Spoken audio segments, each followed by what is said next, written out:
नमस्कार दोस्तों, कैसे हैं आप लोग? आशा करता हूँ कि आप सभी अच्छे होंगे और आपकी स्टडी भी अच्छी चल रही होगी। तो दोस्तों, आज इस सेशन में हम लोग बीएसपीएचसीएल करस्पॉन्डेंस क्लर्क और स्टोर असिस्टेंट का जो हम लोग प्रैक्टिस सेट देख रहे थे किरण पब्लिकेशन बुक का, आज हम लोग 10 नंबर सेट देखेंगे दोस्तों, 6 नंबर सेट देखेंगे। इसमें हम लोग पिछले वीडियो में 5वां देखे थे, चौथा, तीसरा, दूसरा, पहला मतलब कि हम लोग लगभग-लगभग सारे सेट देख चुके हैं। आज हम लोग जो देखेंगे दोस्तों, 6 नंबर सेट देखेंगे, ठीक है? चलिए शुरू करते हैं हम लोग 6 नंबर सेट से। उससे पहले आपसे अनुरोध है दोस्तों कि आप इस चैनल पर नए हैं तो चैनल को सब्सक्राइब करें, वीडियो को लाइक करें। चलिए शुरू करते हैं हम लोग 6 नंबर सेट। इसमें दोस्तों पहला क्वेश्चन कह रहा है, इसमें समान ज्ञान का कुल 20 क्वेश्चन रहेंगे दोस्तों। उसके बाद आपके मैथ का 20 क्वेश्चन रहेगा, उसके बाद रीजनिंग का 20 क्वेश्चन रहेगा और 10 क्वेश्चन हिंदी का और 10 क्वेश्चन इंग्लिश का और 20 क्वेश्चन कंप्यूटर का रहता है दोस्तों। क्वेश्चन नंबर 1 कह रहा है, निम्नलिखित में से कौन सा पर्वतीय दर्रा अरुणाचल प्रदेश के हिमालयी क्षेत्र में अवस्थित है? कौन सा एक पर्वत है जो एक दर्रा है जो अरुणाचल प्रदेश के हिमालयी क्षेत्र में स्थित है? तो दीफू दर्रा है दोस्तों। दीफू दर्रा एक एग्जाम पॉइंट ऑफ व्यू से बहुत इंपॉर्टेंट है। क्यों? क्योंकि दीफू दर्रा एक विवादित दर्रा है दोस्तों। क्या है? विवादित दर्रा है। दीफू दर्रा त्रिबिंदु सीमाओं क्षेत्र में स्थित है। कौन कौन? इसका जो दोस्तों ये स्थित है पूर्वी अरुणाचल प्रदेश में। ये पूर्वी अरुणाचल प्रदेश में स्थित है। इसलिए विवादित है दोस्तों क्योंकि इसके जहां पे स्थित है वहां से मैकमोहन रेखा पर गुजरता है। क्या कौन गुजरता है? तो मैकमोहन रेखा जो है वो गुजरता है। आपको पता होगा मैकमोहन रेखा किस और कौन कौन देश के बीच का सीमा है? तो भारत और चीन का बीच के सीमा है दोस्तों मैकमोहन रेखा। उसी के बीच में है दीफू दर्रा। ठीक है, दीफू दर्रा के लिए दोस्तों, दीफू दर्रा जो है भारत भारत प्लस चीन प्लस म्यांमार, क्या? म्यांमार, तीनों के लिए विवादित दर्रा है दोस्तों। क्या है? विवादित दर्रा है। इसीलिए इंपॉर्टेंट है कि दीफू दर्रा किस राज्य में स्थित है? तो अरुणाचल प्रदेश में स्थित है, हिमालयी क्षेत्र में स्थित है और पूर्वी अरुणाचल प्रदेश में स्थित है। ठीक है, ये मैकमोहन रेखा पर ही स्थित है दीफू दर्रा। चलिए, इसको त्रिबिंदु सीमाओं के क्षेत्र इसको बोलते हैं, त्रिबिंदु सीमाओं पर स्थित है क्योंकि इसमें 3 देश का सीमा लगता है दोस्तों। कौन कौन देश का? एक तो लगता है म्यांमार का, दूसरा चीन का और तीसरा भारत का। क्वेश्चन नंबर 2 देखिए, कह रहा है निम्नलिखित में से कौन से चालुक्य शासक कर्तिवर्मन प्रथम के पूर्ववर्ती थे? मतलब कि कर्तिवर्मन प्रथम से पहले कौन से शासक थे? पहले कौन से शासक थे? तो कौन सा शासक थे पहले? अब देखिए कौन सा वंश में? चालुक्य शासक में।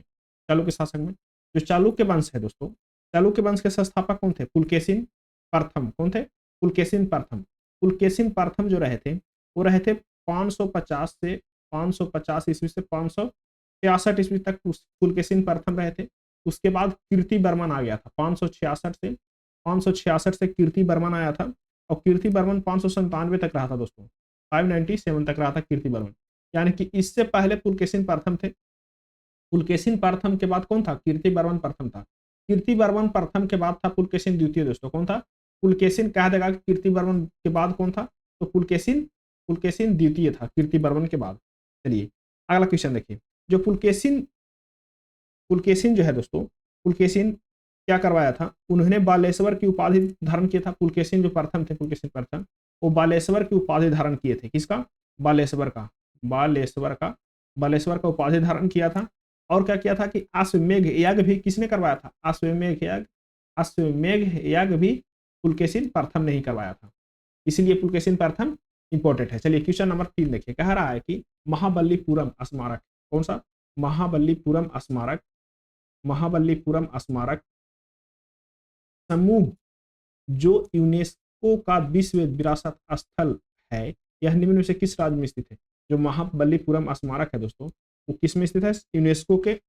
यूनेस्को के विश्व विरासत स्थल में स्थित है। ये कौन सा राज्य में स्थित है? तो महाबलीपुरम जो स्थित है, महाबलीपुरम वो तमिलनाडु में स्थित है। कहाँ स्थित है? तमिलनाडु में स्थित है दोस्तों। कहाँ पर स्थित है? तो बंगाल की खाड़ी के तट पर स्थित है। कहाँ? बंगाल की खाड़ी, बंगाल की खाड़ी के तट पर, खाड़ी के तट पर स्थित है। कहाँ स्थित है? बंगाल की खाड़ी के तट पर स्थित है। कौन? महाबलीपुरम। कहाँ स्थित है? तमिलनाडु में। ठीक है, ये इसको बना जब निर्माण हुआ था दोस्तों, पल्लव वंश के शासक ने करवाया था। कौन करवाया था? तो पल्लव वंश के शासक ने करवाया था। पल्लव वंश के शासक ने करवाया था। कब करवाया था? तो 7 से 8वीं सदी, 7वीं से 8वीं सदी में करवाया था। कब करवाया था? 7वीं से 8वीं शताब्दी में किया था। इसे यूनेस्को के विश्व विरासत स्थल में शामिल किया गया है। क्वेश्चन नंबर जो है दोस्तों 3 का 1 सही है। क्वेश्चन नंबर 4 देखिए, कह रहा है कि लेटेराइट मृदा में निम्नलिखित में से किसकी अधिकता होती है? जो लेटेराइट मृदा है दोस्तों, उसमें निम्नलिखित में से किसकी अधिकता होती है?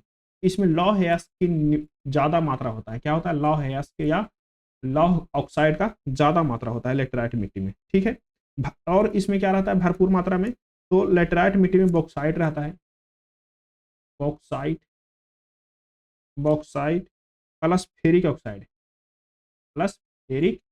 ऑक्साइड, ये सब क्या रहता है? भरपूर मात्रा में रहता है लेटेराइट मिट्टी में। क्वेश्चन नंबर 5 देखिए, कह रहा है कि कोई विशिष्ट जैव रासायनिक प्रतिक्रिया, कोई विशिष्ट जैव रासायनिक अभिक्रिया प्रेरित करने के लिए उत्प्रेरक के रूप में कार्य करने वाले किसी सजीव द्वारा उत्पादित पदार्थ को क्या कहते हैं? उत्प्रेरक के रूप में कार्य करने वाले किसी सजीव द्वारा उत्पादित कोई पदार्थ है, उसको क्या कहते हैं? एंजाइम कहते हैं दोस्तों। एंजाइम क्या करता है? किसी भी रासायनिक अभिक्रिया को क्या कर देता है? गति को तेज करवा देता है। ठीक है, इसलिए इसको क्या कहते हैं? इसको जो सजीव द्वारा उत्पादित पदार्थ है वो एंजाइम कहते हैं। क्वेश्चन नंबर 6 देखिए, क्वेश्चन नंबर 6 कह रहा है कि बाजार में उपलब्ध अन्य ऋणों की अपेक्षा तुलनात्मक रूप से अधिक उदार नियमों और शर्तों वाला ऋण निम्नलिखित में से क्या कहलाता है? अधिक उदार शर्तों वाला ऋण निम्नलिखित में से क्या कहलाता है? तो ये कहलाता है, इसका जो आंसर होगा दोस्तों, इसका आंसर हो जाएगा आपको क्या कहलाता है? बाजार में उपलब्ध अन्य ऋण की अपेक्षा, मतलब कि अन्य ऋणों की अपेक्षा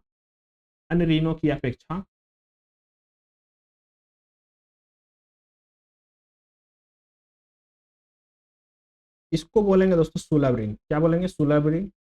जो बाजार में उपलब्ध अन्य ऋणों की अपेक्षा तुलनात्मक रूप से अधिक उदार नियमों और शर्तों वाला ऋण निम्नलिखित में से क्या कहलाएगा? तो सुलभ ऋण कहलाएगा। अब देखिए, सुलभ ऋण कहने का मतलब है दोस्तों कि आसान शर्त हो, इसका क्या हो? आसान शर्त हो, आसान शर्तें हो, ठीक है।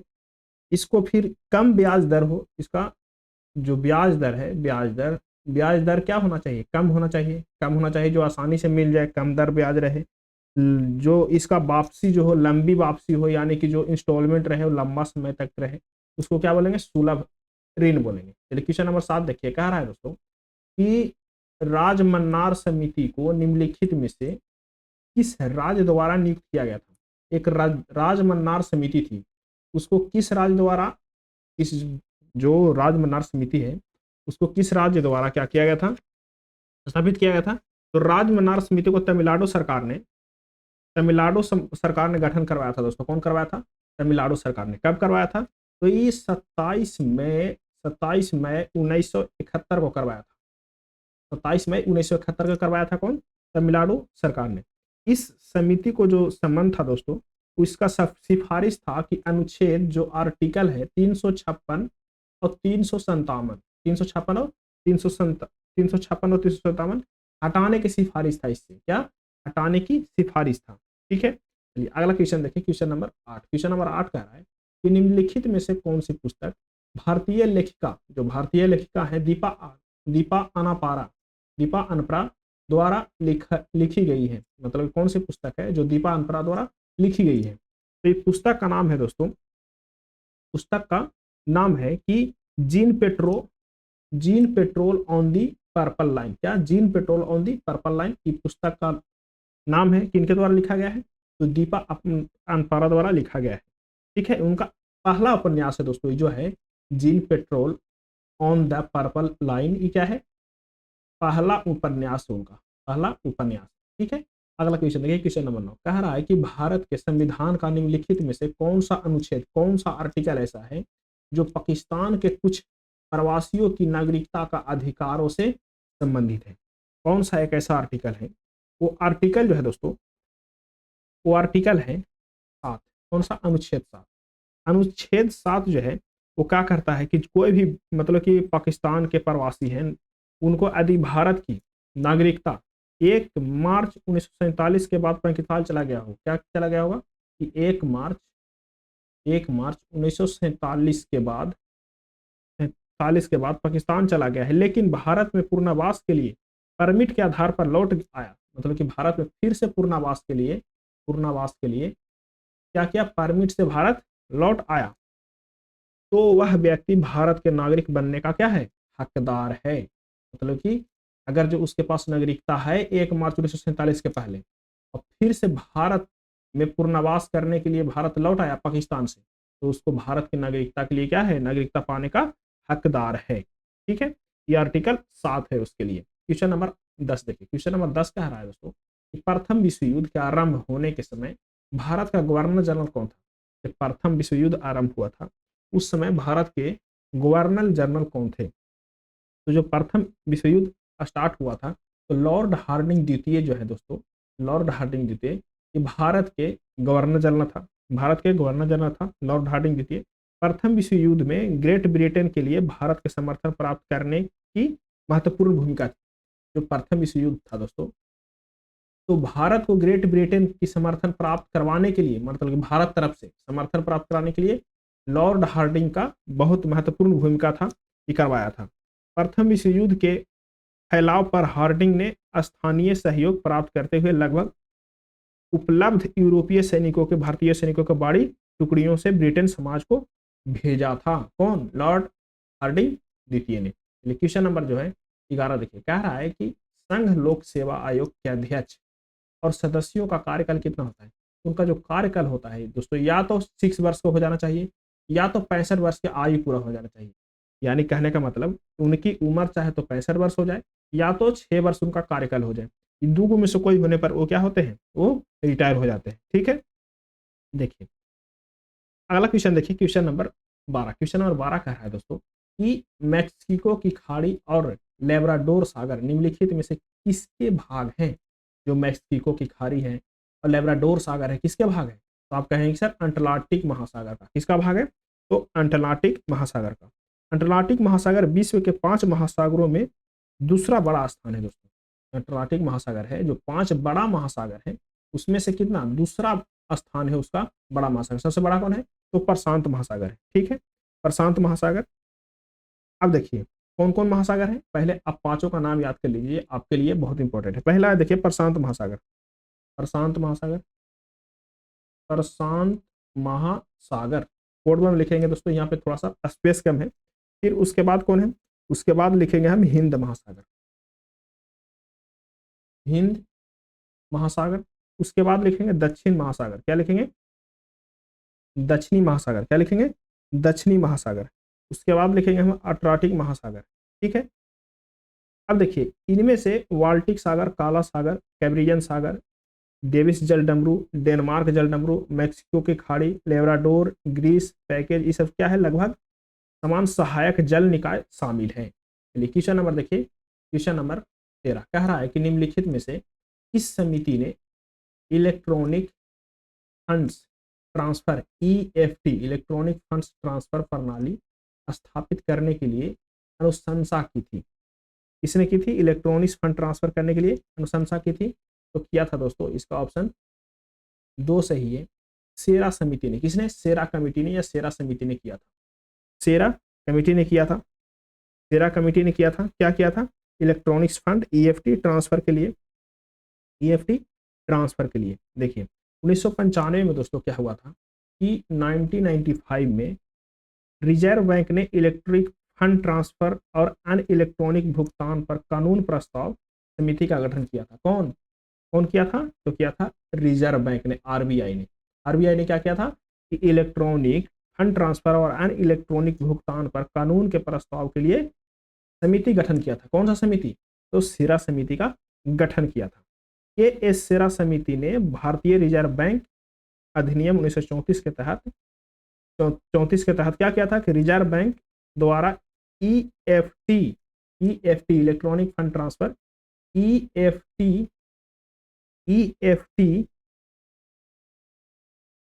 ईएफटी विनियमों के एक सेट का तैयार किया था। कब, 1881 में संशोधन के सिफारिश की, 1881 में संशोधन की सिफारिश की थी। चलिए, तो यानी कि आरबीआई ने किया था दोस्तों 95 में क्या किया था कि ईएफटी बनाने के लिए गठन बनवाया था, कौन, शेरा समिति कमेटी बनवाया था। क्वेश्चन नंबर देखिए, क्वेश्चन नंबर 14 कह रहा है कि 1928 में साइमन कमीशन के भारत आने पर निम्नलिखित में से किस नारे के साथ इसका स्वागत किया गया था। जब साइमन कमीशन 1928 में आया था दोस्तों, तो किस नारे के साथ इसको स्वागत किया गया था। तो साइमन कमीशन वापस जाओ या गो बैक साइमन के नारे से इसको क्या किया था, स्वागत किया गया था, स्वागत किया गया था। ठीक है, ये जब फरवरी 1928 में आया था दोस्तों, कब आया था, फरवरी 1928 में आया था। 28 में आयोग भारत आया तो पूरे देश में बड़े पैमाने पर भारतीयों द्वारा क्या किया गया, विरोध प्रदर्शन किया गया, विरोध प्रदर्शन किया गया। ठीक है, इसमें नारे लगे कि साइमन कमीशन गो बैक, या साइमन वापस जाओ आदि का नारे लगे थे। क्वेश्चन नंबर 15 देखिए, कह रहा है कि पृथ्वी गैस की एक परत से आच्छादित है, इसे कहा जाता है, इसे क्या कहा जाता है, इसे वायुमंडल कहते हैं दोस्तों। जो पृथ्वी गैस के परत से आच्छादित है उसको क्या कहते हैं, वायुमंडल कहते हैं। ठीक है, जो वायुमंडल है पृथ्वी के चारों ओर गैसों की एक पतली परत है, क्या है, पतली परत की तरह है, उसको क्या बोलते हैं हम लोग, वायुमंडल बोलते हैं। ठीक है, वायुमंडल पृथ्वी की सतह से लगभग 1000 किलोमीटर फैला है, यानी कि पृथ्वी की सतह से लगभग 1000 किलोमीटर तक क्या है, फैला हुआ है वायुमंडल। ठीक है, वायुमंडल, लेकिन वायुमंडल के कुल द्रव्यमान दोस्तों 99% 32 किलोमीटर के भीतर पाया जाता है। जो वायुमंडल है दोस्तों, उसका कुल द्रव्यमान कितना, 99% जो है से 32 किलोमीटर ही पाया जाता है, 32 किलोमीटर में ही पाया जाता है। उसके बाद जो है से 1% वायुमंडल है ऊपर। ठीक है, वायुमंडल तापमान के आधार पर परतों में बांटा गया है। जो वायुमंडल है टेम्परेचर के आधार पर, किसके आधार पर, टेम्परेचर के आधार पर परतों में बांटा गया है। ठीक है, कौन कौन, तो पहला इसको कहेंगे, पहला कहेंगे ये परत है, कौन परत, क्षोभ मंडल, क्षोभ मंडल, क्षोभ मंडल। फिर है क्षोभ मंडल के बाद क्या है, क्षोभ मंडल के बाद दूसरा है, दूसरा है समताप मंडल, कौन है, समताप मंडल। ठीक है, तीसरा कौन सा है, तीसरा आप कहेंगे कि तापमंडल, क्या कहेंगे, तापमंडल, तापमंडल में विभाजित है दोस्तों। कौन सा, क्षोभ मंडल, सप्तापमंडल और तापमंडल में विभाजित है। अगला क्वेश्चन देखिए, क्वेश्चन नंबर 16, क्वेश्चन नंबर 16 कह रहा है आपको कि एक्वा रेजिया विषय, कौन सा, एक्वा रेजिया विषय में निम्नलिखित में से कौन सा कथन सही नहीं है। एक्वा रेजिया विषय में निम्नलिखित में से कौन सा कथन सही नहीं है। तो एक्वा रेजिया विषय पहले देखिए दोस्तों, इसमें क्या होता है, एक्वा रेजिया में नाइट्रिक एसिड और हाइड्रोक्लोरिक एसिड का मिश्रण है। क्या है, nitric acid, nitric acid, nitric acid और हाइड्रोक्लोरिक एसिड यानी कि HCl का मिश्रण है। ठीक है, कितना है, 1:3 का मिश्रण है, 1:3 का मिश्रण है। इसको क्या कहते हैं, एक्वा रेजिया कहते हैं, एक्वा रेजिया कहते हैं। इसका 4 नंबर एक्वा रेजिया विलयन बहुत ऊर्जायुक्त और विस्फोट संभवता वाला होता है। ये क्या है, इस कथन गलत है। बाकी दोनों क्या है, बाकी तीनों क्या है, सही है। तो देखिए सही है। अगला क्वेश्चन देखिए, क्वेश्चन नंबर कह रहा है दोस्तों कि CR दास और मोतीलाल नेहरू ने निम्नलिखित में से किस वर्ष स्वराज पार्टी का गठन किया था। तो आपको पता है चित्तरंजन दास और मोतीलाल नेहरू ने दोनों मिलकर के स्वराज पार्टी का गठन किया था। कौन सा पार्टी का, स्वराज पार्टी का गठन किए थे। स्वराज पार्टी का गठन कब किए थे, तो स्वराज पार्टी का गठन जो है दोस्तों कब किया था, CR दास और चित्तरंजन, CR दास और मोतीलाल नेहरू मिलकर कब किए थे, तो 1 जनवरी 1923 को किए थे। कब किए थे, 1 जनवरी 1923 को किए थे दोस्तों। कब किए थे, 1 जनवरी 1923 को किए थे स्वराज पार्टी का गठन।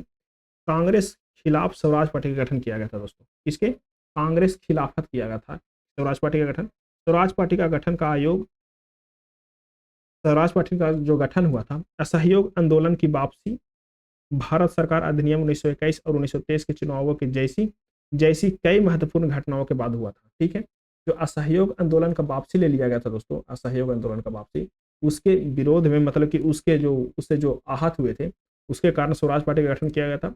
1923 में पार्टी का कांग्रेस में विलय हो गया था।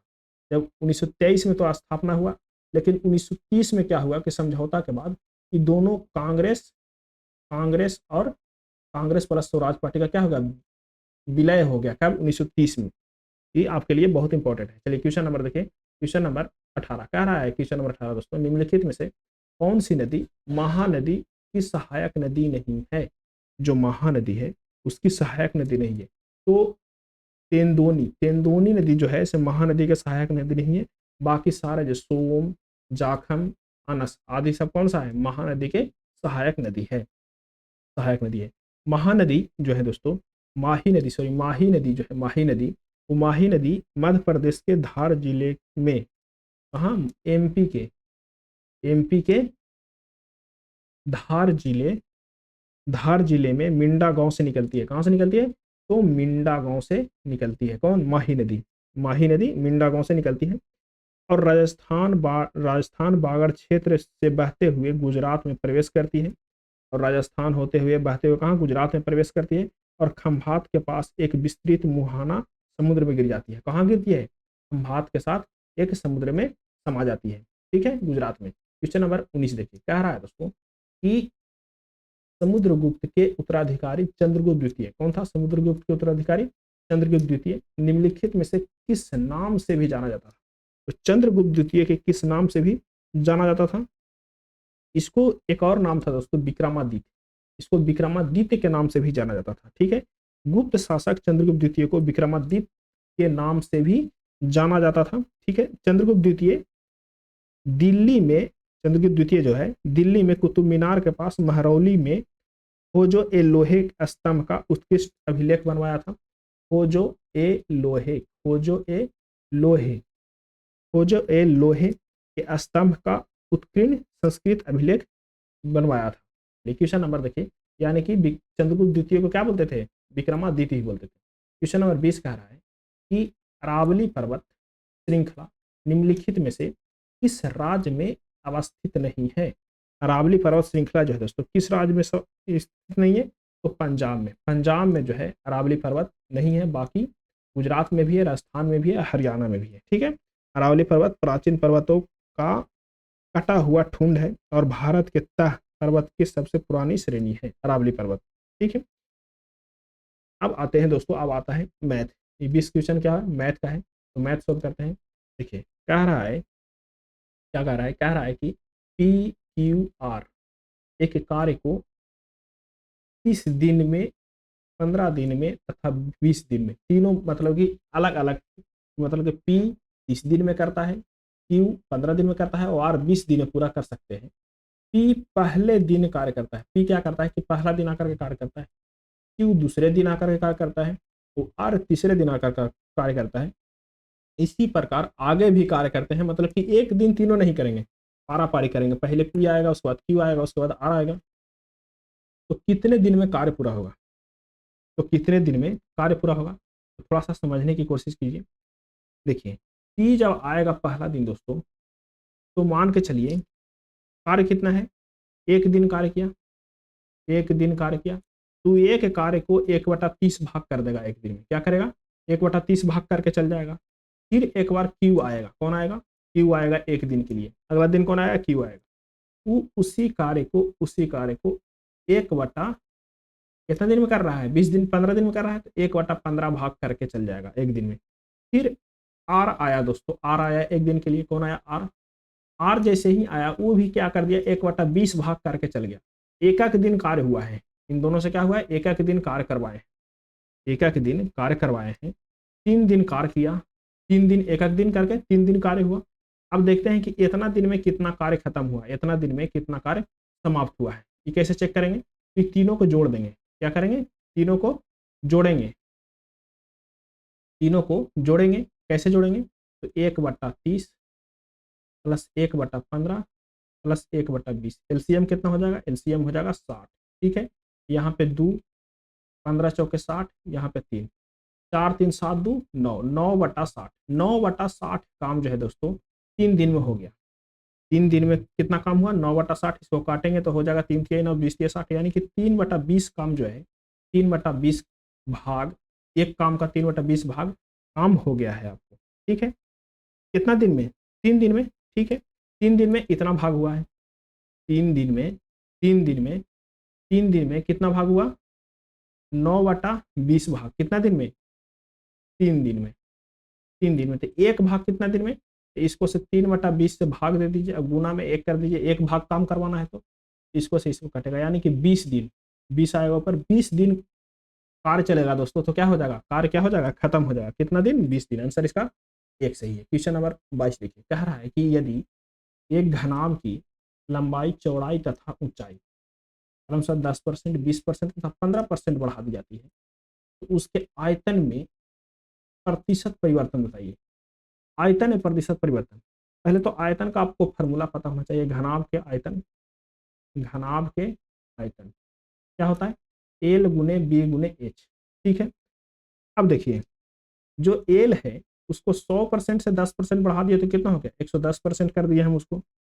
जो बी है दोस्तों, बी कहने का मतलब चौड़ाई, उसको कितना था, वो पहले 100% था, उसको 20% बढ़ा दिया, यानी कि 120% कर दिया उसको, ठीक है। अब जो है नया वाला एच है, एच पहले कितना था 100%, उसको बढ़ाकर कितना कर दिए, 15% बढ़ाए तो 115% कर दिए, 115% कर दिए। अब इसको हम निकालेंगे कि पहले वाला कितना परसेंट आता था और अब बढ़ के कितना आ गया, बढ़ के कितना आ गया उसको हम लोग देखेंगे। तो पहले जो था दोस्तों, इसको पहले क्या था, पहले था पहले एल बी एच, अब क्या हो गया कि अब इसको बढ़ा बढ़ा के कितना कर दिए, इसको कर दिए हम परसेंटेज हटाने के लिए 100 से भाग देंगे, इसमें भी 100 से भाग देंगे, इसमें भी 100 से भाग देंगे परसेंटेज हटाने के लिए, तो ई आ जाएगा आपको 11L, एक जीरो से एक जीरो कटेगा, 11L/10 आ जाएगा। ई आ जाएगा आपको 12B/10 आ जाएगा। ई आ जाएगा आपको, इसको काटेंगे तो 23, 23 बचे 23H/20 आ जाएगा, 23H/20 आ जाएगा।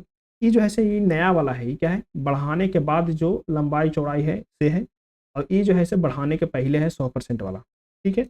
अब देखिए इसको जब ऐसे ही मल्टीप्लाई करेंगे दोस्तों, पहले वाला तो आयतन कितना हो जाएगा, एल बी एच होगा, लेकिन अब जो बढ़ा दिए हैं 10%, 20%, उसको जब मल्टीप्लाई करेंगे, इसको मल्टीप्लाई करेंगे 11L/10 गुने 12B/10 गुने 23H/20। जैसे ही इसको मल्टीप्लाई करेंगे तो आ जाएगा 1.158 LBH, 1.158 LBH। तो कितना आ गया दोस्तों, अब हम जब घटा के उसको परसेंटेज निकाल देंगे कितना बढ़ रहा है, तो 1.158, इसको घटाइए, इसको घटाइए तो 1.158 LBH नया वाला आयतन आया। पुराना वाला आयतन कितना था, तो वो था LBH, ठीक है, लंबाई गुने चौड़ाई।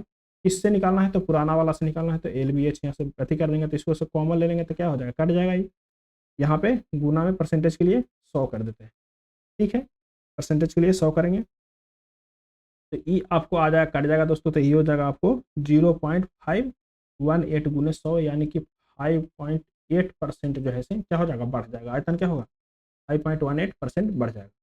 अब फिर से देखिएगा वीडियो पीछे करके तो आपको समझ में आया। क्वेश्चन नंबर देखिए 23, क्वेश्चन नंबर 23 जो है सरलीकरण से है, सरलीकरण से है, आपको अब बन जाएगा सरलीकरण, सरलीकरण तो आसान है, आप ऐसे ही बना लेंगे सरलीकरण। चलिए क्वेश्चन नंबर देखिए, इसका आंसर बताते हैं सरलीकरण से, तो इसका आंसर जो है से आपको -1 है, कितना है, -1 है सरलीकरण वाला का आंसर, ये वाला।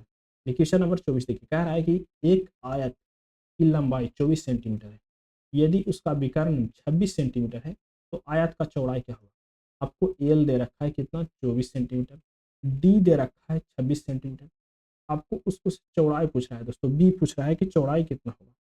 अब देखिए जब आयत है, आयत है तो आयत क्या होता है, उसको आयत को 90 डिग्री, एक आयत है, ठीक है, आयत है, ठीक, उसका लंबाई कितना दे रखा है, 24, डायगोनल दे रखा है आपको, डायगोनल कितना दे रखा है, 26, आपको से ई पूछ रहा है दोस्तों, नहीं निकलेगा पाइथागोरस प्रमेय से, पाइथागोरस से क्या निकाल देंगे, इसको बी बराबर कर देंगे root under diameter square minus क्या दिया रखा है आपको, एल दे रखा है, एल स्क्वायर। जैसे ही इसको निकालेंगे 26 का स्क्वायर करेंगे, 26 के स्क्वायर माइनस 24 के स्क्वायर, 26 का स्क्वायर माइनस 24 का स्क्वायर।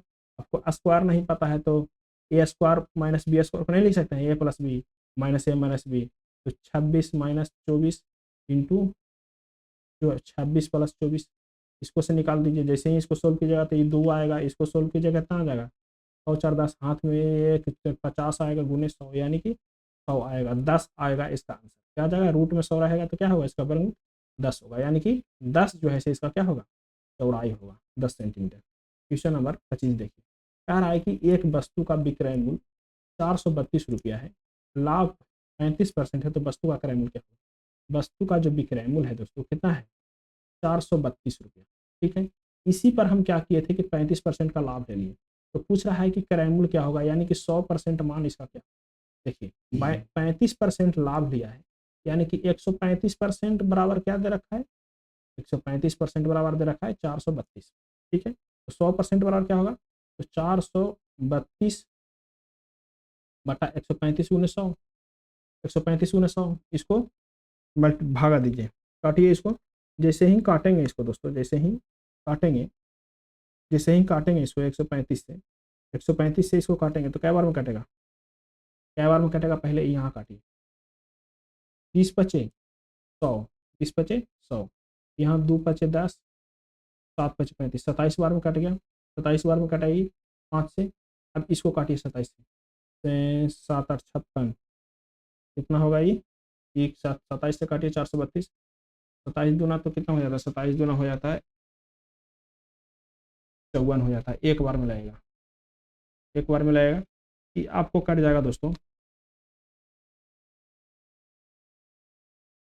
16 बार में, कितना बार में, 16 बार में कटेगा ये, 16 बार में 60 42 16 बार में, यानी कि 320 रुपया जो है इसका क्या रहेगा, क्रय मूल्य रहेगा 320 रुपया। कहाँ पे है 320 रुपया, 320 रुपया, आंसर तो सही है।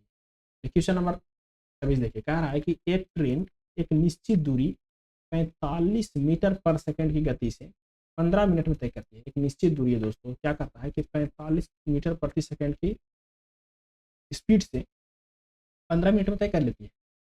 यदि उसी दूरी को 60 मीटर प्रति सेकंड की 60 मिनट प्रति सेकंड की 60 मीटर प्रति सेकंड की गति से तय करने में कितना समय लगेगा। पहले तो दूरी निकालेंगे, दूरी क्या होगा, दूरी बराबर होता है चाल गुने समय।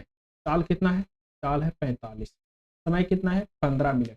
यहाँ पे सेकेंड में दे रखा है चाल, इधर थोड़ा सा मिस्टेक कीजिएगा गलती हो जाएगा, सेकेंड में दे रखा था, इसको भी सेकेंड में कन्वर्ट कीजिए, इसको मिनट में कन्वर्ट कीजिए। तो सेकेंड में कन्वर्ट करने के लिए 15 तो मिनट है, गुने 60 से गुना कर देंगे फिर सेकेंड में हो जाएगा। कुल दूरी जो है से कितना हो जाएगा, पहले तो आप कुल दूरी निकल गया, ये क्या निकल गया, ये निकल गया कुल दूरी। ठीक है, अब कह रहा है ये जो कितना है 45 गुने 15 गुने 60 क्या है, ये कुल दूरी हो गया आपको मीटर में। अब कह रहा है कि इसी को हम 60 मीटर पर सेकंड का स्पीड से चलना है। ये क्या निकाल, नया चाल दिया है, तो नया चाल दिया है तो समय बराबर क्या होता है, समय बराबर होता है दूरी बटा चाल। तो दूरी कितना है 45 गुने 15 गुने 60, कैसे कह रहा है कि 60 मीटर पर सेकंड से, तो चाल रख दीजिए नीचे 60 मीटर पर सेकंड, 60 से 60 खत्म हो जाएगा, तो 45 से 15 से गुना कीजिए, तो 45 से जैसे ही 15 से गुना कीजिएगा 45 में, तो आपको आ जाएगा, कितना, आपको आ जाएगा दोस्तों 45 गुने 15, 45 गुने 15, 45 गुने 15 सेकेंड आएगा ये। इसको मिनट में कन्वर्ट करने के लिए 60 से भाग दे देंगे, तो 15 चौके 60, इसको 4 से काट दीजिए, 4 एकम 4, 4 एकम 4, 11.25 मिनट लगेगा। इसको कितना लगेगा, 11.25 मिनट लगेगा इसको दूरी तय करने। ठीक है, चलिए क्वेश्चन नंबर 27 देखिए, कह रहा है कि एक वर्ग विकर्ण 10 सेंटीमीटर है, पहले वाले वर्ग के दुगुना क्षेत्रफल वाले वर्ग विकर्ण की लंबाई क्या होगी। कह रहा है कि एक वर्ग है, ठीक है, उसका वर्ग का विकर्ण जो है 10 सेंटीमीटर, जो 10 सेंटीमीटर है इसका विकर्ण। फिर कह रहा है कि पहले वाले विकर्ण के, पहले वाले वर्ग के विकर्ण, पहले वाले वर्ग के दूना क्षेत्रफल वाले वर्ग की विकर्ण की लंबाई क्या होगी। इसका तो 10 सेंटीमीटर है। अब दूसरा वर्ग का विकर्ण पूछ रहा है जिसका क्षेत्रफल जो है इस वाले से क्या है, दुगुना है, इस वाले से दुगुना है। तो पहले हम वर्ग से क्या निकालेंगे, भुजा निकालेंगे दोस्तों। वर्ग से हम पहले भुजा निकालेंगे, तो भुजा बराबर क्या होता है, वर्ग भुजा बराबर क्या होता है, तो क्षेत्रफल गुने वर्ग के भुजा निकालना है पहले, तो क्या होता है उसको √2a होता है भुजा के, क्या होता है विकर्ण आपको पता है विकर्ण, तो विकर्ण बराबर फॉर्मूला क्या होता है √2a। ठीक है, √2a, ए हमको पता नहीं है लेकिन विकर्ण पता है कि 10, √2 हमको पता है, ए पता है, तो 10/√2, 10/√2 क्या हो गया, भुजा हो गया। तो इसको निकालिए एरिया। एरिया क्या होता है, वर्ग का भुजा का स्क्वायर यानी कि ए के स्क्वायर। ए का स्क्वायर करेंगे दोस्तों तो 100/2 यानी कि 50 सेंटीमीटर हो जाएगा। 50 सेंटीमीटर स्क्वायर इसका एरिया रहेगा। तो यही भी करना है, यही है, यही है इसका। फिर एरिया क्या हो जाएगा, ये 50 है तो इसको 100 हो जाएगा, 100 हो जाएगा क्षेत्रफल इसका 100 सेंटीमीटर स्क्वायर। दुगुना कह रहा है तो 100 सेंटीमीटर स्क्वायर वाला के। अब इसके लिए हम विकर्ण निकालेंगे, इसके लिए विकर्ण तो 100 सेंटीमीटर स्क्वायर वाले जो एरिया है, दूसरा वर्ग है, उसका विकर्ण कैसे निकालेंगे। इसका भी फॉर्मूला होता है, क्षेत्रफल और विकर्ण का रिलेशन क्या होता है, वर्ग के क्षेत्रफल इज इक्वल टू विकर्ण स्क्वायर बटा 2। विकर्ण स्क्वायर बटा 2, क्षेत्रफल कितना है 100 है, विकर्ण हमको पता नहीं है, इसको स्क्वायर कर देंगे बटा 2 कर देंगे। इसको काट दो तो कितना बार में कट जाएगा, 2 बार में कटेगा यानी कि 50। इसको यहाँ से यहाँ क्या होगा, यहाँ से मल्टीप्लाई होगा यानी कि 200 हो जाएगा। 200 is equal to x square, x square ये हो जाएगा दोस्तों 10√2। 10√2 होगा से नया वाला विकर्ण होगा, नया वाला वर्ग का क्या होगा, विकर्ण होगा। क्वेश्चन नंबर देखिए 28 कह रहा है कि 6400 की राशि 10% वार्षिक ब्याज की दर से 2 वर्ष के लिए चक्रवृद्धि ब्याज तथा साधारण ब्याज का अंतर क्या होगा। ये एक साधारण फॉर्मूला है दोस्तों, ये फॉर्मूला आप याद रखिए 2 वर्ष के लिए TR² बटा 100 का स्क्वायर, ठीक है। यही फॉर्मूला है डिफरेंस निकालने के लिए 2 वर्ष के लिए। टी कितना है 6400, आर कितना है 10 का स्क्वायर कीजिए बटा नीचे कर दीजिए 100 का स्क्वायर यानी 100 × 100, 100 × 100 ई 100 कैंसिल, ई 2 0 से ई 2 0 कैंसिल, 64 रुपया जो है इसका डिफरेंस होगा। क्वेश्चन नंबर देखिए 29 कह रहा है, क्वेश्चन नंबर 29 कह रहा है दो वृत्तों की त्रिज्या 20 सेंटीमीटर 15 सेंटीमीटर है। यदि एक तीसरे वृत्त का क्षेत्रफल दोनों वृत्तों के क्षेत्रफल का योग के बराबर है, दोनों को त्रिज्या दे रखा है, तीसरा वृत्त जो है क्षेत्रफल के योग के बराबर है, तो तीसरा वृत्त का त्रिज्या क्या होगा, पिछले सेट में भी आया था। देखिए कह रहा है कि पहला का हम R1 कह देंगे, पहला के R1 कितना दे रखा है 20, R2 कितना दे रखा है R2 दे रखा है 15 आपको, ठीक है। अब R3 आपसे पूछ रहा है, R3 पूछ रहा है, लेकिन एक कंडीशन दे दिया है कि pi R1² plus pi R2² is equal to pi R3², ठीक है। ये पहले आप पाई कॉमन ले लीजिए और पाई से पाई काट दीजिए। अब ये दोनों के स्क्वायर प्लस में करेंगे, अब इसका बराबर हो जाएगा यानी कि 20 के स्क्वायर प्लस 15 का स्क्वायर इज इक्वल टू क्या हो जाएगा R3 का स्क्वायर। R3 का स्क्वायर 20 का स्क्वायर कितना 400, 15 का स्क्वायर कितना 125, R3 का स्क्वायर तो कोटिए 525 इक्वल टू 525 किसका है 25 का स्क्वायर यानी कि 25 का आंसर होगा। R3 जो है नया वाला उसका कितना होगा, उसका जो है 25 होगा, 25 सेंटीमीटर इसका त्रिज्या होगा। क्वेश्चन नंबर 30 देखिए, क्वेश्चन नंबर 30 कह रहा है, क्वेश्चन नंबर 30 कह रहा है, क्वेश्चन नंबर 30 कह रहा है कि एक 3460 रुपये की राशि साधारण ब्याज पर उधार दी गई हो, यानी कि पी आपको दे रखा है 3460, ठीक है। उधार दी गई हो, ब्याज दर 5% वार्षिक, तो 5 वर्ष के लिए साधारण ब्याज का होगा। तो ऐसा ही आपको सब पूछ रहा है, क्या पूछ रहा है, ऐसा ही पूछ रहा है। तो पी आपको पता है, आर आपको पता है, टी भी पता है, 100/100 इसको ऊपर पुट कर देना है, कितना है 3470, 3460 रुपया मूलधन है। कितने दर से 5% की दर से, कितने वर्ष के लिए 5 वर्ष के लिए दिया जाता है, तो ऐसा ही पूछ रहा है। 1 0 से 1 0 काटिए, 5 दूना 10 काटिए, इसको काटिए 2 एकम 2, 7 दूना 14, 173, इसको मल्टीप्लाई कीजिए तो 3 5 15 हाथ में 1, 7 5 35, 36 और 5 36 हाथ में 3, 5 3 8 यानी कि 865 रुपया जो है दोस्तों इसको क्या होगा का ऐसा। क्वेश्चन नंबर देखिए 31, क्वेश्चन नंबर 31 कह रहा है कि नीचे दिया गया वृत्त चार्ट दिए गए वर्ष के शहर में विभिन्न प्रकार के कारों की बिक्री को ठीक है। जो शहर के कुल कार की बिक्री है वो 6 लाख, कितना है 6 लाख कार जो है से कुल कार की बिक्री है। तो देखिए क्वेश्चन देखिए कह रहा है कि T5 T6 तथा T3 प्रकार की कारों की कुल बिक्री का योग बताइए। T5 कह रहा है T5 plus T6 plus T3, इसका परसेंटेज का योग कर देंगे तो नहीं निकल जाएगा। इसको हम तीनों के परसेंटेज कितना कितना परसेंटेज बना है T5 T3 और T6, तो T5 बना है दोस्तों, T5 कार जो बिका है वो बिका है 17%, ठीक है। T6 बना है, वो बना है 8% की बिका है। फिर T3 13% बिका है। कितना परसेंट कुल बिक्री है? कुल बिक्री कितना है? कितना परसेंट है? यानी कि 38% है, 38%।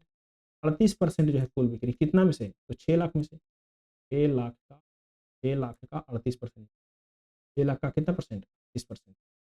6 लाख लिख दिए, उसका 38%।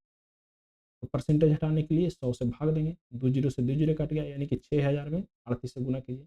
तो यहाँ पे तो 3 जीरो रहेगा ही, 3 जीरो। इसके बाद बचेगा कितना? 100 से गुना कीजिए। अच्छा 48 हाथ में 4, अच्छा 48 हाथ में 4 और 6 18 4 यानी कि 2,22,000 कहाँ पे है? यानी कि ऑप्शन का 2 सही है। कितना कार जो है से कुल योग होगा। क्वेश्चन नंबर देखिए 32 कह रहा है कि T5 तथा T1 प्रकार के कारों की बिक्री का अंतर क्या होगा? परसेंटेज का अंतर निकालें। T5 कितना है? T5 अभी देखे थे कि 17% है। T5 कितना है? T5 17%। 17% T5 17% है। T5 कितना है? T5 17%। T5 है। अब किसका कह रहा है? T1 का कह रहा है। T1 कितना परसेंट है? T5 17% और T1 20%। अंतर निकालने के लिए कितना? 3% का अंतर आ रहा है। तो 6 लाख में 3% का अंतर निकालिए। 1 2 3, 1 2 3, ठीक है। गुने 3%। परसेंटेज हटाने के लिए 100 से भाग देंगे, इधर जीरो से इधर जीरो हो जाएगा, यानी कि इसको फिर मल्टीप्लाई करेंगे तो आ जाएगा आपको कितना? 18,000। 18,000। 18,000 क्या रहेगा? इसका अंतर होगा। क्वेश्चन नंबर देखिए 23 कह रहा है कि यदि यदि 30% तथा 20% क्रमशः दो छूट दी जाती है तो निबल छूट ये सब क्या होगा? कि कोई भी वस्तु है दोस्तों, उसके ऊपर क्या किया कि पहले 25% का छूट दे दिया, फिर 20% का छूट दे दिया, तो माइनस होगा 25। फार्मूला बताए थे उसमें माइनस कितना? 20 और प्लस कितना हो जाएगा? 25 गुने 20 बटा, ठीक। तो काटिए 4 बार में कट जाएगा, इसको काटिए, ये दोनों माइनस में है तो माइनस 45 हो जाएगा, प्लस 5, ठीक है, -40। -40 कहने का मतलब कमी हुआ है। क्या हुआ है? कमी हुआ है छूट। 40% का आंसर। प्लस होता तो वृद्धि हो जाता। क्वेश्चन नंबर देखिए, क्वेश्चन नंबर 34 का दिए गए डाटा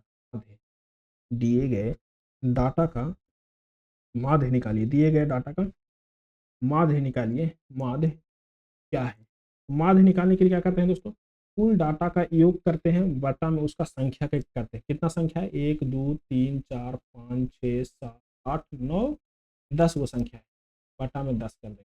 अब इसमें सबको जोड़ेंगे, 23 24 25 26 27 28 29 30 31 32 सबको ऐड करेंगे तो 275 आएगा। कितना आएगा? 275, यानी कि 227.5 इसका आंसर हो जाएगा, ठीक है। अगला क्वेश्चन देखिए, क्वेश्चन नंबर 35 कह रहा है कि ए अकेले एक कार्य को ए अकेले एक कार्य को क्या करता है?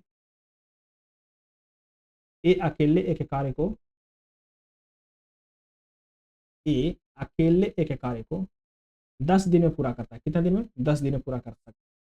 बी अकेले उस कार्य को 20 दिन में पूरा कर सकता है, तो ए तथा बी मिलकर उस कार्य को कितने दिन में करेंगे? एक कार्य है, ठीक है। एक 10 दिन में कर रहा है और दूसरा 20 दिन में कर रहा है। दोनों का एलसीएम लीजिए, कितना हो जाएगा? दोनों का एलसीएम लेंगे तो 20 होगा। एक आता है से एक दिन में कितना कार्य करता है? 2 दिन 2 कार्य करता है, तो एक कुल कार्य हो गया 20। तो एक आता है से एक दिन में एक कार्य करता है, दोनों मिल के कार्य कर रहे हैं, तो एक दिन में आकर 3 काम करेंगे, ठीक है। 20 काम है तो 3 काम एक दिन में आके करेंगे तो कितना दिन लगेगा? तो 20/3 दिन लगेगा। ऑप्शन इसका 2 नंबर से। अगला क्वेश्चन देखिए, क्वेश्चन नंबर 36। क्वेश्चन नंबर 36 कह रहा है, 36 कह रहा है कि पी तथा क्यू क्रमशः 28,000 42,000 रुपये एक व्यवसाय प्रारंभ करते हुए पी 8 महीना के लिए और क्यू 1 वर्ष के लिए, यानी कि 1 वर्ष कह दिए तो 12 महीना के लिए निवेश करता है। यदि वर्ष के अंत में कुल लाभ कितना हो गया? जो 21,125 रुपया हो तो पी का हिस्सा क्या? पहले तो जो दोस्तों, पहले जो इन्वेस्टमेंट है उसका अनुपात निकालना होता है। क्या होता है? उसका अनुपात निकालना होता है। देखिए लाभ का जो अनुपात होता है, लाभ का अनुपात, याद रखिएगा, लाभ का अनुपात लाभ का अनुपात, जो इन्वेस्टमेंट किया और जितना दिन के रखा, यानी कि टी समय गुने कितना दिन के रखा, टी दिन के लिए रखा, गुने कितना इन्वेस्ट किया, मान के चलिए कि 100 रुपया इन्वेस्ट किया, अनुपात, ये जो है लाभ का अनुपात होगा। फिर T2 समय के लिए और Y इन्वेस्ट किया, ये जो हो गया ये आपका लाभ के अनुपात हो गया। कितना दिन के रख रहा है, P जो है P कितना दिन के रख रहा है, P 8 महीना के लिए रख रहा है।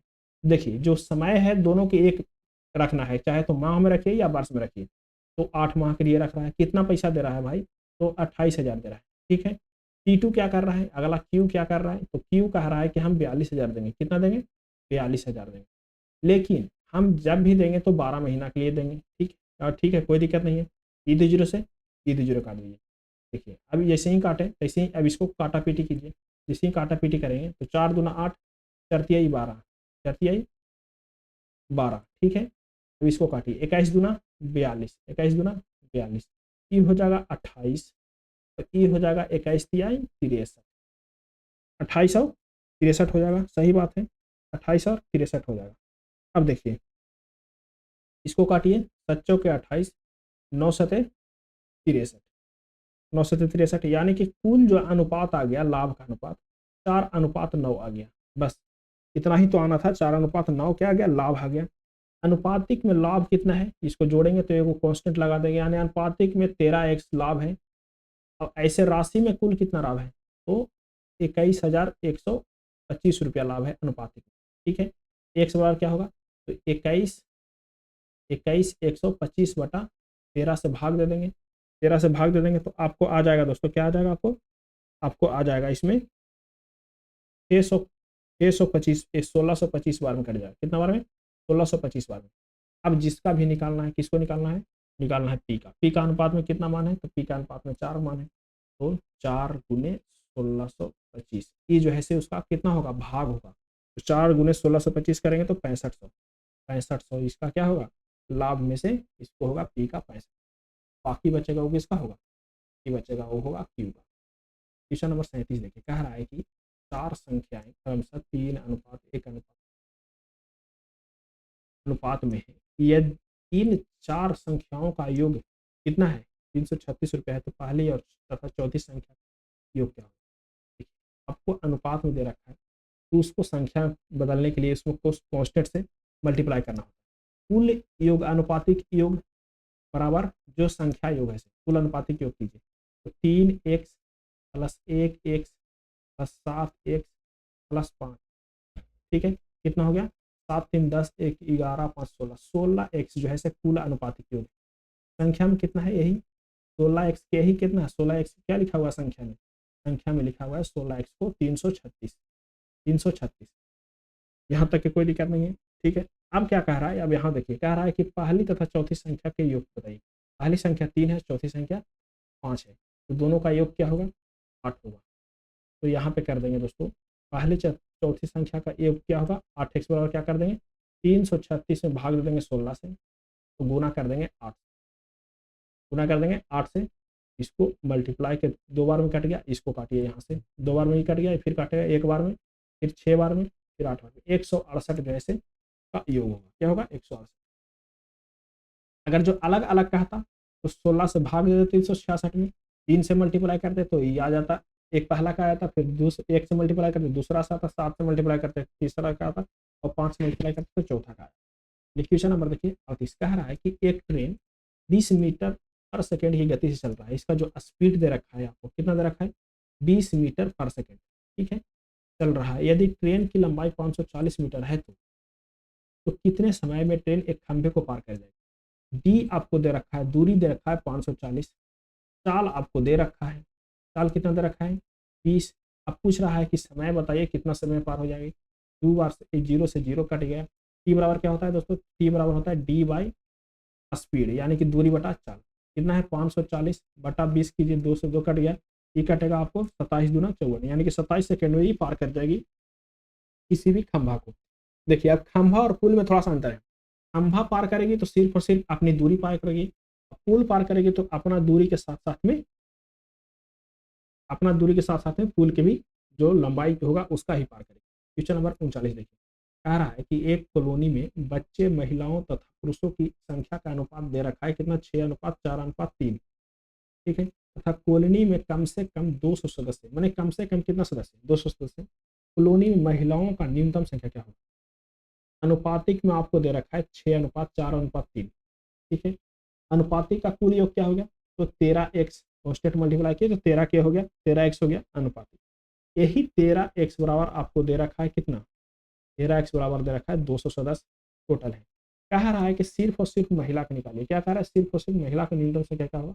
तो क्या है, एक कॉलोनी में बच्चे, महिला, महिला कहाँ से, बीच में है, महिला कहाँ है, बीच में है, यानी कि महिला जो है 4x है, तो कितना 200 भागा 13 गुने 4, ये क्या होगा, ये महिला का हो जाएगा, ये क्या हो जाएगा, महिला का हो जाएगा। ठीक है। क्वेश्चन नंबर 39 क्या हो जाएगा, महिला का हो जाएगा, महिला का हो जाएगा गुने 4, 200। कह रहा है कि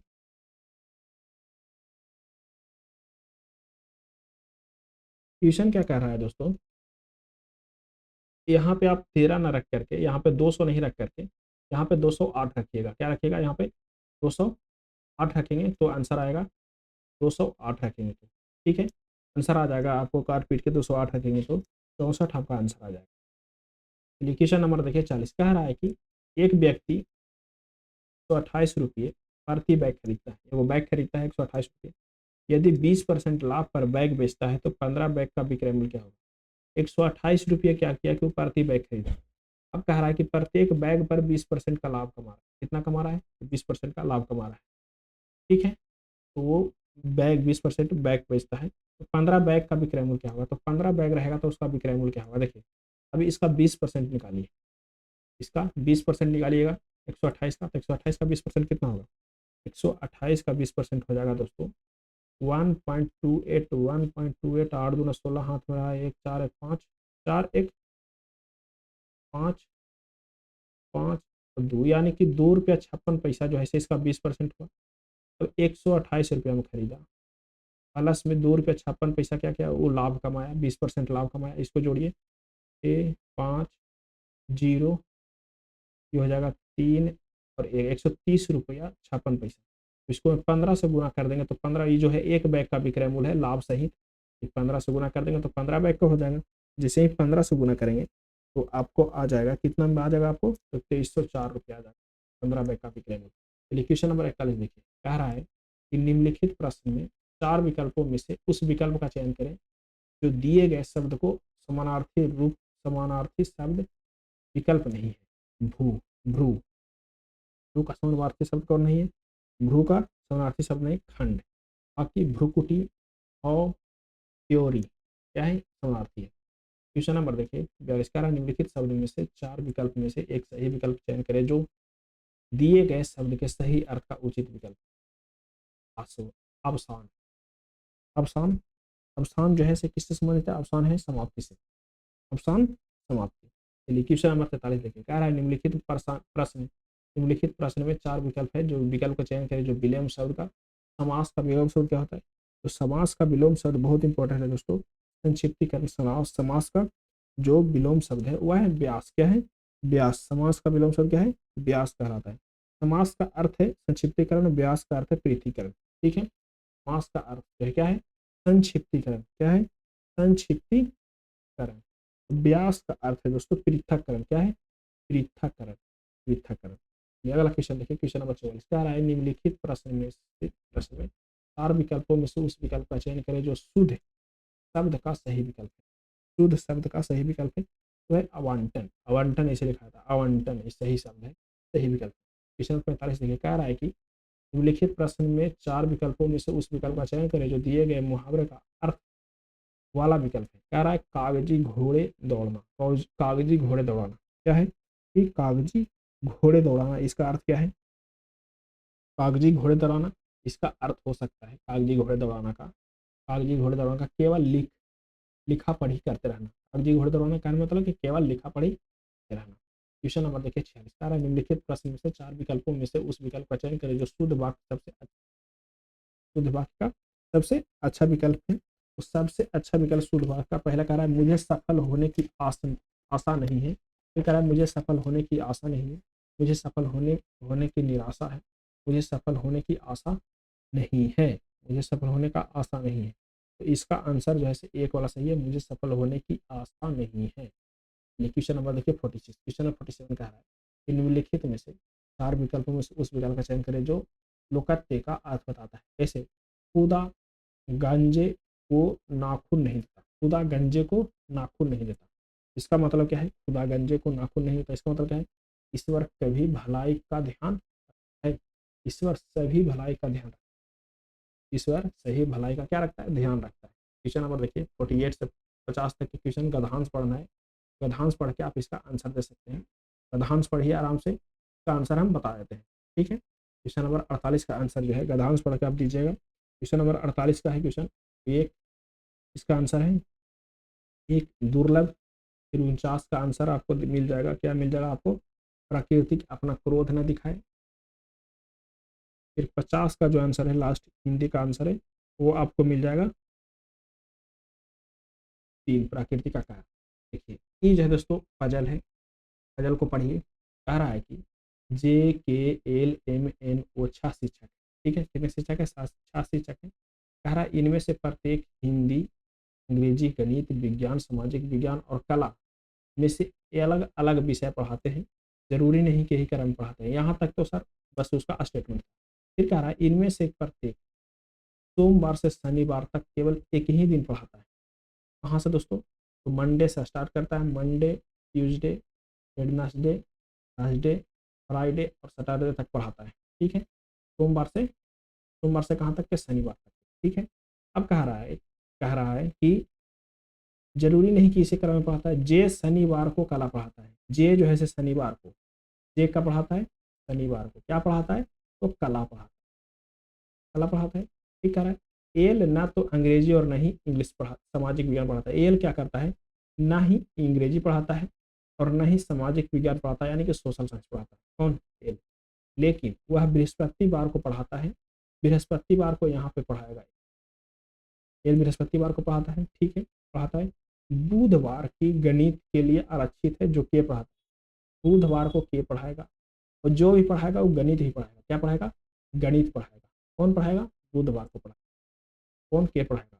वो एन से एक दिन पहले पढ़ाता है, वो जो है से एन से एक दिन पहले। देखिए दोस्तों यहाँ पे कोई जगह नहीं है तो यहीं पे जगह है वो और एन की। वो जो है से एन की एक दिन पहले पढ़ाता है, यहाँ पे वो पढ़ाएगा, यहाँ पे एन पढ़ाएगा। ठीक, लेकिन अब क्या कह रहा है कि वो एक दिन पहले पढ़ाता है विज्ञान। क्या पढ़ाता है? ये पढ़ाता है, जब भी पढ़ाएगा तो विज्ञान पढ़ाएगा।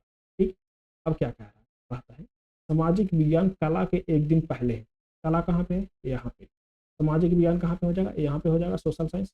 ठीक है, अब क्या कह रहा है? सामाजिक विज्ञान कला के दिन पहले है, बीच पहले, पहले बीच में कौन सा विषय होगा? तो ई तो इंग्लिश पढ़ाएगा नहीं, तो इंग्लिश को यहाँ पे कर देते हैं, इंग्लिश को यहाँ पे कर देते हैं। अब यहाँ पे क्या होगा? तो यहाँ पे एक बच गया विषय हिंदी, हिंदी। तो बीच में कौन है? बीच में हिंदी है। कौन सा विषय पढ़ाया जाता है? तो हिंदी को पढ़ाया जाता है। क्वेश्चन नंबर 52 देखिए, कह रहा है कि उस विकल्प का चयन करें जो तीसरे से उसी तरह संबंधित है जिस प्रकार से दूसरा पहले पद से संबंधित है। अध्याय किताब से संबंधित है, तो जीव किससे संबंधित है? अध्याय किताब से संबंधित है, जीव किससे संबंधित है? जीवा से जो संबंधित है दोस्तों, जीवा, जीवा वृक्ष से संबंधित है। अगर त्रिज्या भी कहता तो वृक्ष से संबंधित है। क्वेश्चन नंबर 53 देखिए, कह रहा है कि एक पैटर्न के साथ चौकोर पारदर्शी शीट दी गई है, बंदीकरण रेखा के साथ पारदर्शी शीट को मोड़ने पर पैटर्न कैसा दिखाई देगा? देखिए आपको एक पैटर्न दिया है भाई, वो पैटर्न के क्या क्या है कि मोड़ा गया है। ठीक, मोड़ने के बाद कैसा दिखाई देगा? मोड़ने के बाद ये कैसा दिखाई देगा, इसको कल्पना करना है। देखिए दोस्तों ये जब तीर जो है ऊपर जाएगा तो आपको नहीं लगता है कि ऐसा हो जाएगा। ठीक है, तो कौन में है आपको मैच कर रहा है? तो आप कहेंगे सर जो बता दिए वो दो में मैच कर रहा है, दो में मैच कर रहा है। चलिए क्वेश्चन नंबर देखिए 54, कह रहा है कि 8 दोस्त हैं, कौन कौन? ABCDEFG और H। एक वृत्ताकार मेज पर दोपहर का क्या कर रहा है? भोजन कर रहा है। कौन सा मेज पर? वृत्ताकार मेज बना दिए है वो। ठीक है, उस पर 1 2 3 4 5 6 7 8 वो सीट बनाए। ठीक है, भोजन कर रहा है। AF के विपरीत और B के दाएं ओर, ए जो है ए को बैठाइए, मान के चलिए ए को हम बैठा दिए यहाँ, ठीक है। एफ के विपरीत है, एफ के विपरीत ही बैठाना है। और क्या कह रहा है कि बी के दाएं तीसरे स्थान पर, बी के दाएं देखिए, अगर जो इधर के मुंह है तो दायां इधर होगा, बायां इधर होगा, तो बी के दाएं तीसरे स्थान पर, बी के दाएं तीसरे स्थान पर, तो बी को यहाँ बैठाएं, एक एक दो तीन, तीसरे स्थान पर बैठ गया बी के दाएं तीसरे स्थान पर। अब आगे बढ़िए, कह रहा है जी एफ डी के बीच में है, जी जो है से एफ और डी के बीच में है, तो यहाँ पे तो बी आ जाएगा बीच में, यहाँ पे बैठाइए जी को, जी एफ और डी के बीच में बैठ गया, ठीक है, यहाँ तक हो गया। फिर कह रहा है कि एच डी के बाएं है, एच जो है से डी के बाएं है, एच जो है से डी के दाएं, तो जी हो गया, दाएं तो क्या होगा जी हो गया, एच के डी के, एच डी के बाएं है, एच डी के बाएं यहाँ पे बैठ गया। अब क्या कह रहा है, सी ई और ए के बीच में जो सी है, जो सी है सी और ए के बीच में, ए यहाँ पे है, तो ई को यहाँ पे बैठाइए और सी को यहाँ पे बैठाइए, आठों बैठ गया। अब कह रहा है कि ए के बाएं चौथे कौन बैठा हुआ है, और जो दाएं चौथा कहता है तो एक दो तीन चार एफ हो जाता, लेकिन बाएं चौथा कह रहा है एक दो तीन चार, कौन हो जाता है एक दो तीन चार, यानी कि एफ है, कौन है एफ है। अगर जो दाएं चौथे भी कहेगा तो एक दो तीन चार एफ ही होगा, और बाएं चौथे भी कहेगा तो कौन होगा एफ ही होगा। ऑप्शन कौन सा सही होगा इसका, ऑप्शन जो सही होगा इसका दोस्तों एफ कौन में है, एफ है 3 नंबर में। क्वेश्चन नंबर देखिए 55, कह रहा है कि उस विकल्प का चयन करें जो तीसरे पद से उसी तरह संबंधित है जिस तरह से दूसरा पद पहले पद से संबंधित है। गर्व, घमंडी, भांति, जो गर्व, घमंडी, भांति मतलब मोह, प्राप्त, मोह या भ्रम, भ्रांति। क्वेश्चन नंबर देखिए 56, कह रहा है कि उस विकल्प का चयन करें जो तीसरे पद उसी तरह संबंधित है जिस प्रकार दूसरा पद पहले पद से संबंधित। 32, 256, तो 16 किसका, देखिए 32 तो कह रहा है, लेकिन 16 जो है दोस्तों 16, 32, 256, 256 किसका स्क्वायर है, तो 256 जो है से 32 में 8 से मल्टीप्लाई कर देंगे तो क्या हो जाएगा 256, तो 16 में 8 से मल्टीप्लाई करेंगे तो कितना हो जाएगा 128, यानी कि 128 इसका आंसर होगा, ऑप्शन नंबर 1 सही है। देखिए अगला क्वेश्चन देखिए, क्वेश्चन नंबर 57, कह रहा है कि निम्नलिखित में से असंगत को पहचाने, संगत को पहचाने, Ottawa, Thimphu, Beijing, chilli. Ottawa, Thimphu, Beijing, chilli. Chilli जो है दोस्तों एक देश है, चिल्ली क्या है एक देश है, अन्य सभी क्या है देशों की राजधानी है। ओटावा, बीजिंग और थिम्फू क्या है राजधानी है, चिल्ली क्या है अलग अपना ही देशी है। क्वेश्चन नंबर देखिए 58, कह रहा है कि एक निश्चित कूट भाषा में बाईसाइकिल को 59 के रूप में लिखा जाता है, तो कूट भाषा में विंडो को कैसे लिखा जाएगा, बाईसाइकिल को। इसका स्थानीय मान रखिए दोस्तों, इस हर एक रीजनिंग में एक ना एक आता है, स्थानीय मान रखिए। यहाँ एक बी के 2, आई के 9, सी के 3, वाई के 25, 3 3, एल के कितना, जे के एल 12, इसका कितना ई के 5, ऐसे जैसे ही जोड़ेंगे तो आप 59 आ जाएगा। तो इसका ही मान रखिए, डब्लू के कितना, डब्लू के 23, डब्लू 23, 9, 14, 4, 15 और 23, इसे ऐसे ही इसको जोड़ेंगे तो कितना आ जाएगा, आपको जोड़ के आ जाएगा आपको 88। क्वेश्चन नंबर देखिए आकृति से, देखिए ई जो है देखिए इधर के घूम रहा है, किधर के इधर के घूम रहा है, फिर इधर के घूमा, फिर इधर के घूमा, फिर इधर के घूमा, फिर जैसे ई आपको नहीं लगता है कि जो लंबा वाला है नीचे आ जाएगा और ई थोड़ा सा ऐसे हो जाएगा, तो कौन सा आंसर में सही है, ये मिलाइए इसको। ऑप्शन देखिए, ऑप्शन नंबर 1 होना चाहिए, क्या होना चाहिए, ऑप्शन नंबर कितना नंबर क्वेश्चन है, question number 59, question number 59 option number 1। Question number देखिए 6, क्या रहा है दोस्तों कि आगे वाला संख्या देखिए, 8 के बाद क्या लिखा, 19 लिखा, 8 के बाद 19 लिखा, इसके बाद 41, इसके बाद 73, इसका पहले डिफरेंस निकालिए। 8 11 के प्लस में कर रहा है, फिर प्लस में 22 कर रहा है, फिर 41 से 74 कैसे हो गया, तो प्लस में 33 किया है, क्या किया है 33 किया है। अब देखिए इसको प्लस में 44 कर दिए तो आता है, 44 करेंगे तो 8 हो जाएगा, 7 4 11, 118 है आंसर, मार दीजिए 118 दबा के। क्वेश्चन ऑप्शन 3 होगा। क्वेश्चन नंबर 61 देखिए, कह रहा है कि निम्नलिखित में से असंगत को पहचाने, असंगत को कैसे पहचानेंगे, हर एक बार में आता है असंगत को पहचानने के लिए, सबका स्थानीय मान जोड़िए, स्थानीय मान जोड़िए, सबके बराबर आ जाएगा, ये ओके बराबर नहीं आएगा स्थानीय मान। देखिए कितना आता है असंगत मान जोड़िए इसको, ये ओके 9 9 और 12, 9 12 21, 21 और 16, 21 16 आपको आ जाएगा 37, कितना आ जाएगा 37, 21 16 37, 37, इसको जोड़िए। जे का कितना होता है जी, जे का होता है 10 10 8 18, 18 और 18 और 21 कितना होगा 18, 18 21 कितना हो जाएगा 39 हो जाएगा, ठीक है। आगे जोड़िए, इस 6 6 10 16 16 और 6 10 16 16 21 कितना होगा 37, कितना होता है 37 होता है। फिर T20 20 20 और 28 28 और 9 28 और 9 37, यानी कि ये वाला जैसा संगत है। लेकिन क्वेश्चन नंबर देखिए 62 कह रहा है कि उस संख्या को पहचाने जो अन्य से भिन्न है। कौन सा 651 571, इसको भी क्या करता है, इसको भी साला स्थानीय मान ही जोड़ता है, स्थानीय मान ही जोड़ता है। देखिए स्थानीय मान जोड़िए इसका, इसको जोड़िए 5 6 5 11 6 5 11 1 12 6 5 11 1 12, इसको जोड़िए, इसको जोड़िए 7 5 12 1 13 ही हो गया, ये हो गया 12, ये हो गया 13। फिर देखिए 6 5 11 1 12, फिर इसको जोड़िए 7 4 11 1 12, यानी कि बोला क्या है असंगत है। अब देखिए यहाँ पे देखिए कह रहा है कि निश्चित कूट भाषा में बोटनी को ऐसे लिखा जाता है, तो उसी कूट भाषा में ओलॉजी को कैसे लिखा जाएगा। पहले तो आप बोटनी लिख लीजिए, क्या लिखिए बोटेनी, ठीक है। इसको कैसे लिखा गया OBATYN लिखा गया। देखिए याद रखिएगा लास्ट अक्षर लास्ट अक्षर में है, तो वाई वाई किकरा में है, ई वाला में है, एक ही वो में वाई है, मारिए दबा के। लास्ट अक्षर है ना जी, लास्ट अक्षर मैच कर रहा है, लास्ट अक्षर नहीं मैच कर रहा है, तो बोटनी गबड़ा गया। बो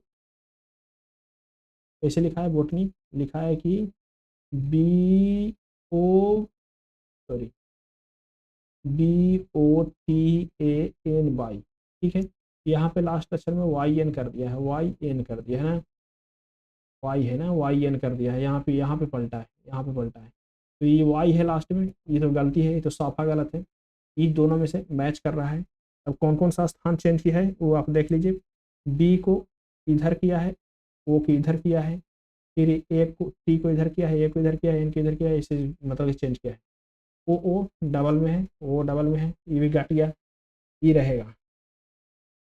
यानी कि इसका आंसर जो होगा आपको, इसका जो आंसर हो जाएगा आपको कौन सा हो जाएगा 63 का आंसर हो जाएगा आपको 4 नंबर, ए वाला आंसर होगा। ठीक है, चलिए क्वेश्चन नंबर देखिए, क्वेश्चन नंबर 64।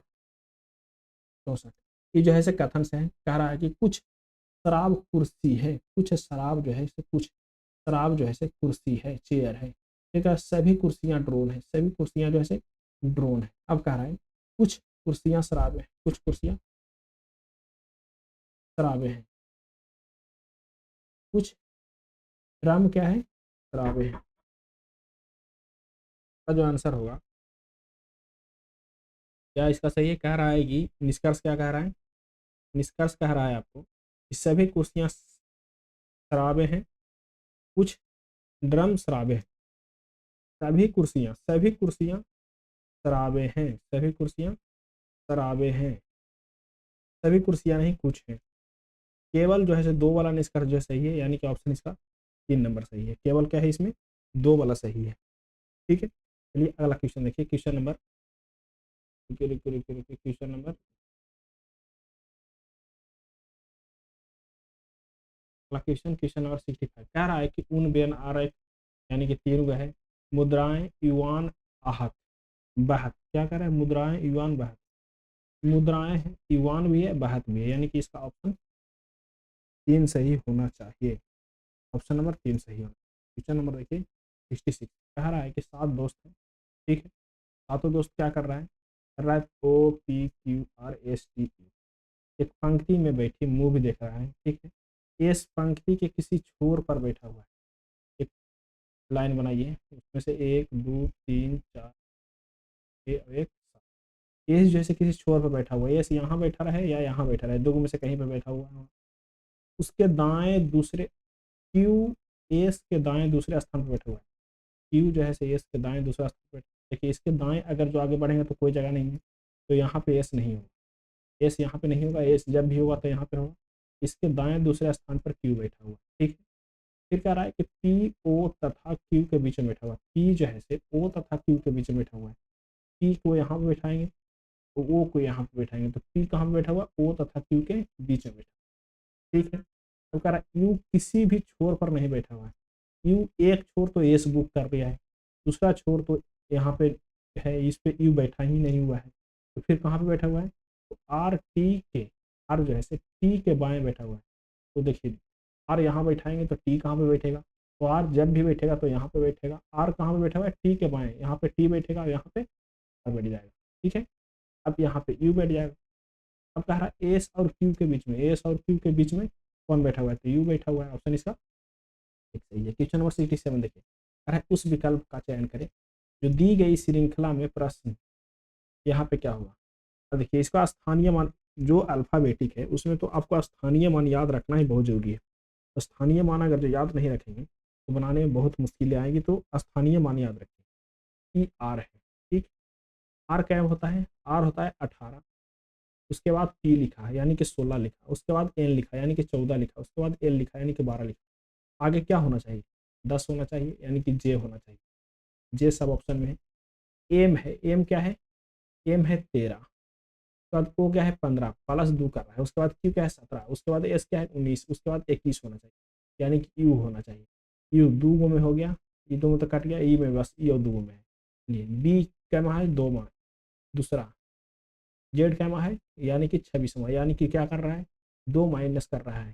फिर ई क्या है 24 है, फिर क्या है ई 24 है, ई क्या है 22 है, यहाँ पे क्या होना चाहिए 20 होना चाहिए, 20 का है टी है, तो जे यू टी यानी कि ऑप्शन नंबर 1 होना चाहिए सही। क्वेश्चन नंबर 68 देखिए, क्वेश्चन नंबर 68 कह रहा है कौन से चिन्ह को अगर आपस में एक दूसरे को बदला जा सके जाएगा तो सरलीकरण सही होगा।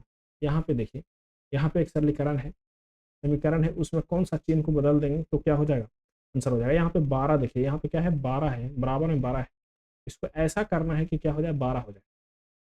कौन सा चिन्ह चेंज कर दें कि आगे चल के क्या हो जाए 12 हो जाए। तो तीसरा विकल्प चेंज होगा, माइनस के जगह पे गुना होगा, गुना के जगह पर माइनस होगा। देखिए 21 प्लस 5, गुना के जगह पर माइनस कर दीजिए -2, माइनस के जगह पर कर दीजिए, माइनस की जगह पर कर दीजिए गुना 3 और ये 21 भागा में 3, इसको काटेगा तो ये 7 बार में हो जाएगा, 7 दूना 14, यहाँ तक हो जाएगा 14, माइनस 21 में से 5 जोड़िए तो 21 5 कितना हो जाएगा, 21 5 27, 21 और 5 26, और 21 5 26, 26 में 14 जाएगा तो कितना बचेगा 12 बचेगा, यानी कि ये वाला ऑप्शन सही है। क्वेश्चन नंबर 69 देखिए, कह रहा है उस विकल्प का चयन करें जो दिए गए पैटर्न को दर्शाता है। 3 देखिए कैसे बढ़ रहा है, यहाँ पे नीचे आ रहा है तो यानी कि इस ओर से कैसे बढ़ रहा होगा, क्या कर रहा है, 27 कैसे हो रहा है, 27 किस प्रकार से हो रहा है उसको देखना है। यहाँ पे कर रहा है दोस्तों 6 का स्क्वायर -3 का स्क्वायर, 36 -9 जाएगा तो कितना बचेगा 27 बचेगा। इसको में कर रहा है 7 का स्क्वायर यानी कि 49 -16 जाएगा तो कितना बचेगा, 49 में से 16 जाएगा था, 49 में से 16 को अगर जो घटाएंगे कितना बचेगा 33 बचेगा। फिर यहाँ पे बताइए कितना घटाएंगे 65 होगा, ये तो 81 हो गया, 81 में से कितना घटाएंगे कि 65 होगा। आप कहेंगे सर 81 में से आप घटा दीजिए 16 को, ठीक है, तो क्या बचेगा 65 बचेगा, यानी कि यहाँ पे भी 4 होगा। तो कौन सही है, ये सही है। चलिए क्वेश्चन नंबर 70 देखिए, क्वेश्चन नंबर 70 रीजनिंग का लास्ट क्वेश्चन है। कह रहा है जी को एफ लिख रहे हैं, जी है 7 एफ है 6, के है 11 आई है 9, ठीक है, यहाँ पे -1 -2, एम है 13 ओ है 15 यानी कि +2 का। इसी प्रकार से जी को किया -1, ई को करें -1 तो यहाँ पे डी होगा, के को के 11 ई 9 -2 कर रहा है, 11 ई 9, ई 9 है तो 7 कीजिए, 7 क्या होता है जी 7, जी होगा डी जी। अब क्या कर रहा है, एम है 13 यहाँ पे कर रहा है 15, के है 11 यहाँ पे कर रहा है 13 करना है, 13 कौन होगा तो एम होगा, डी जी एम। ऑप्शन कौन सा सही है, ऑप्शन इसका 70 के 3 नंबर सही। के बाद देखिए दोस्तों अब इंग्लिश है और क्या है कंप्यूटर है। तो वीडियो ज़्यादा लंबा हो गया, आराम आराम से बनाने में समझ के बनाने में समझा के तो वीडियो लंबा हो जाएगा दोस्तों। तो आप अगले वीडियो में मिलेंगे जनरल इंग्लिश और कंप्यूटर के साथ में। चलिए यहीं तक कहने देते हैं, वीडियो अच्छा लगा होगा तो वीडियो को लाइक करें, चैनल को सब्सक्राइब करें, और इसका पीडीएफ चाहिए दोस्तों तो आप टेलीग्राम ग्रुप पर शिक्षा दर्शन के नाम से टेलीग्राम ग्रुप है, इसका लिंक दे देंगे डिस्क्रिप्शन में, आप उससे जुड़ सकते हैं, वहाँ पर कमेंट कीजिएगा तो आपको पीडीएफ भी प्रोवाइड हो जाएगा। चलिए रहने देते हैं यहीं तक।